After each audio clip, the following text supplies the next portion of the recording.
From the moment you entered the school system, you were brainwashed with a specific lie. Teachers, parents, and society told you, be nice, be polite, keep your head down, don't cause conflict. They promised you a contract. If you're a nice guy, the world will be nice to you. You will get the job, you will get the girl, you will get the money. Look at your life. Did they keep their promise? Or are you watching the jerks, the narcissists, and the aggressive men take everything you wanted? You are confused. You think the world is broken. You think, I'm a good person. Why am I losing? I'm here to tell you that the world is not broken. The world is functioning exactly as it has for 500 million years. You are losing because you have confused being good with being harmless. In the laws of nature, a harmless creature is not virtuous. A harmless creature is food. This is the alpha paradox. The paradox states, to be truly peaceful, you must be capable of great violence. If you are incapable of violence, you are not peaceful. You are simply helpless. And the market, like the jungle, eats the helpless. Let's look at primatology. Frans de Waal, one of the world's leading primatologists, studied chimpanzee politics for decades. He found that the alpha male is not always the biggest or the strongest, but the alpha male is never the nice guy. The alpha is the one who possesses the capacity for aggression. He does not run around screaming and hitting people. That is a bully, which is a sign of weakness. He sits quietly, but everyone knows that if you cross the line, he will tear your face off. This underlying threat of violence creates order. It creates respect. In the modern workplace, we don't bite faces. We use different weapons: competence, leverage, negotiation, and the ability to say no. The nice guy cannot say no. He is terrified of conflict. His amygdala views disagreement as a threat to his survival, so he agrees to everything. Yes, I will work the weekend. Yes, you can pay me less. Yes, I will fix your mistake. He thinks he is being a team player. The alpha knows he is being a doormat. And do you know what happens to doormats? People wipe their dirty feet on them. You are poor because you are agreeable. Jordan Peterson cites the clinical data. There is a negative correlation between agreeableness and income. The nicer you are, the less money you make. This is not an opinion. This is a statistical fact. Why? Because money is a limited resource. To get it, you must assert your value. You must fight for your share. If you are afraid to fight, the disagreeable people will take your share, and they will not even say thank you. We need to deconstruct toxic niceness. You think your niceness comes from a place of morality. I'm nice because I care about people. Stop lying to yourself. You are nice because you are afraid. You are nice because you are weak. You are hiding your teeth because you are afraid that if you show them, the tribe will reject you. This is a survival strategy for a child, not for a man. A child needs to be compliant to survive. A man needs to be dominant to provide. When you carry this child psychology into the boardroom or the business world, you get slaughtered. You hesitate to close the sale because you don't want to be pushy. You hesitate to fire the incompetent employee because you don't want to be mean. You hesitate to raise your prices because you want to be fair. This is not morality. This is cowardice disguised as virtue, and the marketplace punishes cowardice with poverty. Consider the biology of testosterone. Testosterone is not just the sex hormone. It is the status hormone. It drives the desire for rank. When you suppress your natural aggression, when you force yourself to be the nice guy, you are physically suppressing your testosterone. You are telling your body, we are low status, we are submissive. We do not need energy for conflict. So your body complies. It lowers your energy. It lowers your drive. It increases your cortisol. You become depressed, anxious, and lethargic. This is called nice guy syndrome. It is a physiological state of self-induced castration. You are a wolf trying to act like a sheep. The wolf goes crazy. The wolf gets sick. To cure this, you must integrate the shadow. Carl Jung talked about the shadow, the dark, aggressive, primal part of your psyche. The nice guy represses the shadow. He pushes it down into the basement, but the shadow doesn't die. It turns into resentment. It turns into passive aggression. The alpha integrates the shadow. He acknowledges that he has a monster inside him. He acknowledges that he is capable of selfishness, of greed, of aggression, and instead of hiding it, he harnesses it. He puts a leash on the monster and uses it to pull the chariot. He uses his aggression to attack problems. He uses his greed to build businesses. He uses his selfishness to protect his time. He is a dangerous man who has his danger under control. That is the definition of a gentleman. A harmless man is not a gentleman. A harmless man is a victim waiting to happen. Let's look at the negotiation dynamic. Every interaction in life is a negotiation, a salary negotiation, a sales call, a date, even a conversation with your friends. In every negotiation, there is a simple rule. He who cares the least wins. The nice guy cares too much. He cares about being liked. He cares about not offending. He is desperate for the deal. The alpha is willing to walk away. This willingness to walk away comes from his integrated aggression. He is essentially saying, I'm strong enough to survive without you. I'm strong enough to survive without this deal. This signal is intoxicating. People respect strength. They are biologically wired to follow strength. When you are nice, you signal, I need you. When you are firm, you signal, I offer value. You must stop begging and start trading. But you cannot trade if you are afraid of the friction. Conflict is the friction that creates value. Diamonds are created by pressure. Muscles are created by stress. Wealth is created by conflict. The conflict of competition, the conflict of negotiation, the conflict of innovation. If you avoid conflict, you avoid wealth. It is that simple. So the first step in solving the alpha paradox is to kill the nice guy. You have to hold a funeral for him. You have to look in the mirror and say, being harmless has gotten me nowhere. It is time to become dangerous. This does not mean you become evil. It means you become formidable. It means you stop apologizing for taking up space. It means you stop apologizing for wanting money. It means you start looking people in the eye and telling them exactly what you want. And if they don't give it to you, you don't cry, you don't complain, you use your skills, your leverage, and your aggression to go get it somewhere else, or you build it yourself. In the next part, we are going to discuss the tools of dominance. We are going to talk about how to signal status without saying a word. We are going to talk about competence as the ultimate weapon. And we will briefly touch on how the protocol 260 gives you the ammo to back up your aggression, so you aren't just barking, biting. We have killed the nice guy. We have buried him. Now we must build the replacement. We must build the dangerous man. But first, we must correct a massive misunderstanding. When I say alpha, you probably imagine a loud, arrogant man in a nightclub, chest-bumping people, screaming at waiters, and acting like a gorilla. That is not an alpha. That is a chihuahua. A small dog barks because it is terrified. It is trying to create the illusion of size because it knows it is vulnerable. A lion does not bark at a mouse. A lion does not need to prove he is dangerous. The mouse knows. True dominance is quiet. True dominance is the man who sits in the meeting, speaks the least, but whose vote counts the most. He does not need to raise his voice. He does not need to interrupt. He has leverage. And leverage comes from one source, undeniable competence. This brings us to the competence-dominance hierarchy. In the modern world, we do not fight with clubs. We fight with value. The most dangerous man in the room is the man who can solve the problem that no one else can solve. If you are the only person who understands the code, the algorithm, or the deal structure, you are the king. You can wear a t-shirt, you can be rude, you can show up late, and they will still pay you. They will still respect you. Why? Because they need you. The nice guy is nice because he is replaceable. He knows deep down that he has no unique skills. He is a cog. If he acts out, they will fire him and hire another nice guy tomorrow. So he compensates with soft skills. He brings donuts. He smiles. He creates synergy. He is paying a tax on his incompetence. The alpha pays no tax. He delivers the result. That is his currency. If you want to stop being a doormat, stop focusing on being liked and start focusing on being necessary. When you are necessary, you have the power to say no. And the power to say no is the foundation of self-respect. Let's talk about the weaponization of intelligence. Most men use their intelligence to be smart. The alpha uses his intelligence to be lethal. He analyzes the environment. He identifies the weak points. He builds a strategy. This is where the $260 protocol fits into the alpha paradox. It is not just a course. It is an arsenal. It gives you the data, the AI systems, and the algorithmic secrets that make you the smartest, most dangerous predator in the digital jungle. When you walk into a negotiation armed with this level of knowledge, you don't need to be aggressive. You just need to state the facts. The facts are your army. The man with the best map wins the war. If you are walking around unarmed without specialized knowledge, you have to be nice. You have no choice. You are begging for mercy. Get the weapon. Stop begging. Now let's look at the biological signals of status. Your body speaks before your mouth opens. There's a direct connection between your serotonin levels and your posture. Dr. Jordan Peterson talks about the lobsters. When a lobster loses a fight, its serotonin drops and it physically shrinks. It curls up. It signals to the world, I am a loser. Don't hurt me. When a lobster wins, its serotonin spikes. It stands tall. It expands. It signals, I am the victor. Step aside. Look at the nice guy. Shoulders slumped, eyes looking down, voice high-pitched and fast. He makes himself small to avoid being a target. He is a defeated lobster. The alpha takes up space. This is not manspreading to be rude. This is biological territory claiming. He sits comfortably. He exposes his chest, vital organs, responds because he is not afraid of being attacked. He maintains eye contact, not the creepy stare of a psychopath, but the calm gaze of a man who is assessing you. When you look away first, you submit. When you hold the gaze until the other person looks away, you dominate. It is a micro battle for status, and the most important signal, the pause. Nervous men talk fast. They are afraid of silence. They think silence means disapproval. The alpha loves silence. He speaks slowly. He pauses between sentences. He forces you to wait for his next word. He creates a vacuum and he lets you fall into it. This signals, my time is valuable. What I say is important. You will wait. Practice the pause. It is more powerful than shouting. We need to address the vulnerability trap. Modern culture tells men, be vulnerable. Share your feelings. Cry. This is a trap set by people who want to domesticate you. Yes, vulnerability is healthy within your inner circle, your tribe, your wife, your brothers. But in the market, in the hierarchy, vulnerability is blood in the water. If you go into a business meeting and talk about your anxiety and your trauma, you do not get sympathy, you get disqualified. The tribe is looking for a leader. A leader is a structure that can bear the weight of the chaos. If the leader is grumbling, the tribe panics. The alpha practices emotional containment. He feels the fear, he feels the sadness, but he processes it privately or with his trusted lieutenants. To the world, he presents a face of stone. This is Stoicism. Stoicism is not the absence of emotion. It is the mastery of emotion. It is the ability to say, the ship is sinking, but I am calm. Here is the plan. This calm is magnetic. Women want it. Employees want it. Investors want it. They crave the man who does not break. If you are constantly sharing your feelings with everyone, you are signaling that you cannot contain your own internal state. You are a leaky vessel. Patch the leaks. Be the rock, not the water. Let's dismantle the fairness delusion. The nice guy believes in a just world. If I work hard, I will be rewarded. If I follow the rules, I will be safe. This is a fantasy. The world is not fair. The world is competitive. The lion does not ask if it is fair to eat the gazelle. The lion eats because he is hungry and he can. The market does not ask if it is fair that your business failed. The alpha accepts reality as it is, not as it should be. He understands that power law governs everything. 1% of the people get 99% of the rewards. He does not complain about this. He tries to enter the 1%. The nice guy stands on the sidelines holding a sign that says unfair. The alpha is on the field scoring goals. You have to stop judging the game and start playing it. If the rules are winner takes all, then you must become the winner. There is no referee coming to save you. There is no teacher coming to give you a gold star for participation. There is only the scoreboard. And right now, looking at your bank account, you are losing. You are losing because you are playing by rules that don't exist. You are playing being nice in a game called domination. Switch games. Finally, let's talk about benevolent dangerousness. I'm not teaching you to be a tyrant. A tyrant is a weak man pretending to be strong. I'm teaching you to be a protector. You cannot protect anyone if you are weak. You cannot save a drowning child if you cannot swim. You cannot defend your family from a home invader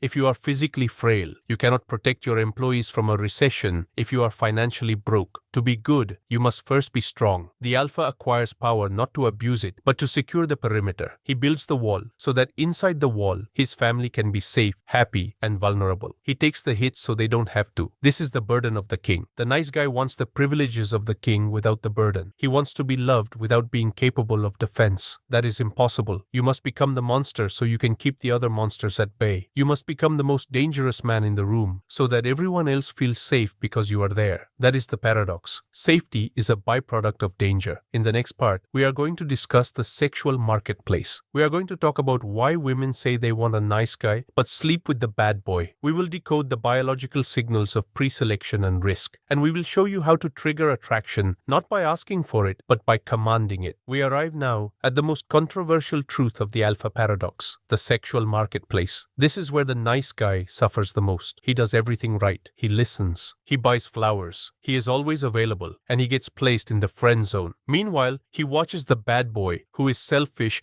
unavailable, and arrogant, walk away with the woman he dreams of. He screams at the sky, "Women are irrational. They say they want a good man, but they choose the jerk." Women are not irrational. Women are hyper-rational. Their rationality is just operating on a genetic level that you do not understand. You are playing civilization. She is playing survival. In the wild, mating with a nice guy, a harmless, submissive male, was a genetic death sentence. If he cannot fight, if he cannot claim territory, if he cannot negotiate, his children will die. So evolution installed a safety valve in the female brain, repulsion to weakness. When a man is too nice, too available, and too eager to please, it triggers the ick. The ick is not an emotion. It is a biological alarm system screaming, "This male has low status. Do not let his genes enter the pool." Let's decode the safety-danger paradox. Women have a dual need. They need safety, protection, provision, and they need excitement, genetic quality, risk. The nice guy offers safety, but zero excitement. He is boring. The psycho offers excitement, but zero safety. He is dangerous. The apex male offers the synthesis, dangerous safety. He is a monster to the world, but a protector to her. Think of a roller coaster. A roller coaster is terrifying. It goes fast. It simulates death. That is the dopamine rush, but it has a safety bar. You know you won't actually die. The apex male is a roller coaster with a safety bar. The nice guy is a merry-go-round. It is perfectly safe. And after 2 minutes, you want to vomit from boredom. You must become the roller coaster. You must be unpredictable. You must be challenging. You must be capable of aggression. But you must also have the code, the safety bar, that says, "I will never hurt you." This combination, "I can kill, but I choose to protect," is the ultimate aphrodisiac. We need to talk about pre-selection. Men select based on visuals. We see a woman. We know instantly if we want her. Women select based on social proof. Because genetic quality is hard to see. You can't see DNA. Women use a heuristic. What do other women think of him? If a man is alone, ignored, and desperate, he probably has low value. If a man is surrounded by other women, or if other women are looking at him, he must have high value. This is pre-selection. The nice guy is obsessed with one woman. He focuses all his laser beams on her. This signals, "I have no other options. You are my only chance at reproduction." This creates massive pressure on her. It feels like a burden. The alpha signals abundance. Even if he is single, he acts like a man who has options. He does not text back instantly. He does not clear his schedule for a date. He treats the woman as a candidate, not a prize. When you flip the script, when you become the one doing the screening, her attraction spikes. Why? Because only a high-value male can afford to be picky. "I like you, but I need to see if you fit into my life." That sentence drives women crazy. "Please like me. I will do anything for you." That sentence makes women dry. Let's analyze the power of no. The word no is the most powerful word in the alpha's vocabulary. The nice guy cannot say no. He thinks no will make her leave. The alpha uses no to set boundaries. "No, I can't come over tonight. I'm working." "No, I don't like that behavior." "No, that's not going to happen." Every time you say no to a woman, you are sub-communicating. "I have a mission that is more important than you. I have standards that I will not compromise. I'm not afraid of losing you." This triggers respect. And here is the secret. A woman cannot love a man she can control. If she can push you around, she feels unsafe. If I can manipulate him, then the world can manipulate him. He is weak. She wants to hit a wall. She wants you to stand firm. When she tests you, creates drama, she is knocking on the walls of your frame to see if they are made of steel or paper. If you apologize and cave in, paper. Attraction dead. If you look at her calmly and hold your ground, steel. Attraction soars. She might be angry in the moment, but later in the dark, she will want you because she knows she found a rock. This brings us to hypergamy. Women mate across and up. They want a man who is superior to them in some hierarchy. Competence, strength, status, intelligence. If you put her on a pedestal, you are by definition looking up at her. You are signaling, "You are the prize. I am the fan." Fans do not sleep with celebrities. You must take her off the pedestal. You must be the prize. How do you become the prize? By building a life that is cooler than hers. By building a mission that is bigger than her. This is where the $260 protocol is relevant. It is the tool to build the competence and the resources that create the up. When you're crushing it in business, when you're physically fit, when you're articulate, you're naturally above in the hierarchy. You don't have to act arrogant. The facts speak for you. She looks at you and thinks, "This man is going places. I want to go with him." That is the dynamic. She wants to be the first mate on your pirate ship. She does not want to be the captain of a dinghy while you row. Be the captain. Chart the course. Finally, let's discuss the bad boy versus the alpha gentleman. The bad boy is a temporary thrill. He is usually broken, chaotic, and destructive. Women sleep with him for the genes, excitement, but they rarely stay with him for the long term because he provides no safety. The nice guy is the long-term provider. Women settle for him when they are 35 and tired of the bad boys. They marry him for the resources, but they don't desire him. You want to be the hybrid. You want the edge of the bad boy, danger, unpredictability, spine, and the stability of the provider, loyalty, competence, resources. This is the alpha gentleman. He opens the door for her, gentleman, but he drives the car exactly where he wants to go, alpha. He buys her dinner, provider, but he orders for her if she is indecisive, leader. He listens to her feelings, empathy, but he does not let her emotions dictate his actions, stoic. This balance is rare. Most men swing to one extreme. They are either simps, nice guys, or assholes, bad boys. The middle path is the path of power. It requires high intelligence and high emotional control. It requires you to be a killer in the streets and a lover in the sheets, not the other way around. So look at your relationships. Are you begging or are you choosing? Are you the fan or the celebrity? Are you the safety net or the roller coaster? If you are bored of being the friend, stop acting like a friend. Start acting like a sexual threat. Start acting like a man who has options. Start acting like a man who respects himself more than he desires her. The moment you pull your energy back, the moment you focus on your mission, she will feel the vacuum and she will step forward to fill it. Nature hates a vacuum. Create the space. Let her come to you. We have dismantled the lies. We have exposed the nice guy as a coward. We have armed you with competence and decoded the sexual matrix. Now we must install the operating system. Being an alpha is not a hack. It is not a line you say to a girl. It is not a suit you wear. It is a mode of being. It is a heavy coat to wear. It is hot. It is itchy. It is heavy. Most men take it off because it is too hard. They go back to being boys because being a boy is easy. But you are not here for easy. You are here for greatness. Here is the alpha code. 3 non-negotiable laws that govern the life of a high-status male. Law number 1. Radical responsibility. The buck stops here. The defining characteristic of the beta, the child, is blame. When things go wrong, the child points the finger. My boss is mean. The economy is bad. She was crazy. The algorithm hates me. He outsources the cause of his failure to the external world. By doing this, he protects his ego, but he sacrifices his power. If the problem is out there, then the solution is out there, and you can do nothing. You are a victim. The alpha practices radical responsibility. If the business fails, it is his fault. If the relationship fails, it is his fault. If he is fat, broke, or lonely, it is his fault. He absorbs the blame like a black hole. I did not lead effectively. I did not innovate. I did not vet her properly. This sounds painful. It is, but it is also the source of infinite power. If you are the problem, then you are the solution. You reclaim the steering wheel of your life. The alpha never complains. Complaining is sub-communicating. I'm helpless to change this situation, so I will cry about it. Leaders do not complain. Leaders adjust the sails. Law number 2, the burden of performance. This is the hardest pill to swallow. Women, children, and dogs are loved unconditionally. A man is loved under the condition that he provides. This sounds cold. This sounds unfair. The nice guy screams, I want to be loved for who I am. Nobody cares who you are. The world cares about what you can do. Can you protect? Can you provide? Can you solve? Can you lift? If the answer is no, you are invisible. You are disposable. The alpha does not fight this reality. He accepts it with a grim smile. He accepts the burden of performance. He wakes up every day knowing that his value is zero until he creates it. He knows that he is only as good as his last hunt. This pressure crushes the weak, but it turns the strong into diamonds. It forces you to evolve. It forces you to be sharp. Do not look for unconditional love. It does not exist for you. Look for respect. Respect is earned in the arena. Respect is the currency of men. And honestly, respect tastes better than love.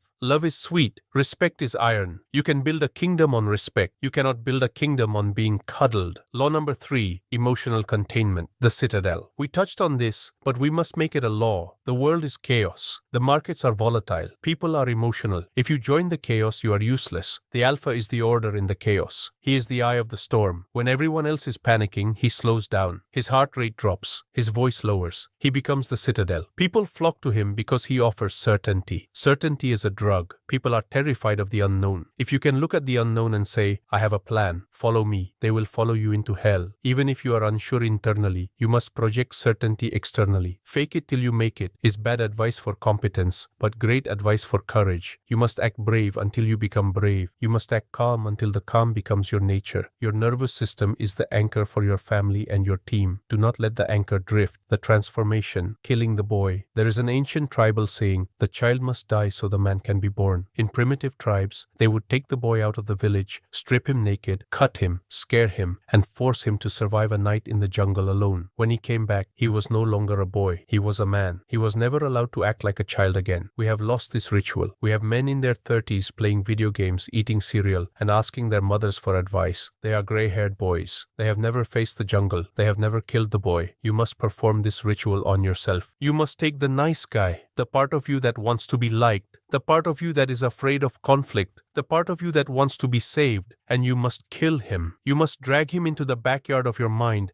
and put a bullet in his head. It is a sad moment. He was innocent. He meant well, but he cannot take you where you need to go. He cannot build the empire. He cannot satisfy the woman. He cannot fight the world. Only the man can do that. The man is scarred. The man is dangerous. The man is tired, but the man is free, the final tool. You cannot bear the burden of performance with your bare hands. You need leverage. You need systems. The alpha is not just strong, he is equipped. The $260 protocol is your equipment. It is the exoskeleton that allows you to carry the heavy load of provision without breaking your back. It gives you the competence to back up your confidence. It gives you the resources to be the provider, not just the dreamer. A king without a treasury is just a man in a funny hat. Fill the treasury, secure the throne, use the tool, the choice. The world is splitting. On one side, the nice guys, the victims, the soft men. They are huddled together for warmth, complaining about how hard life is, waiting for a savior. On the other side, the alphas, the dangerous men, the builders. They are standing alone or in small packs, facing the storm. They are not complaining. They are hunting. They are taking the resources that the nice guys are too afraid to touch. The gap between these two groups is widening every day. Soon, it will be unbridgeable. You are standing on the edge. The boy is pulling on your sleeve, begging you to stay safe, begging you to be nice. The man is standing in the darkness, waiting for you to step forward. He has no promises for you. He has no comfort for you. He only has a sword and a heavy load. But he has one thing the boy will never have: destiny. Step forward, take the load, become the monster, and then rule the world.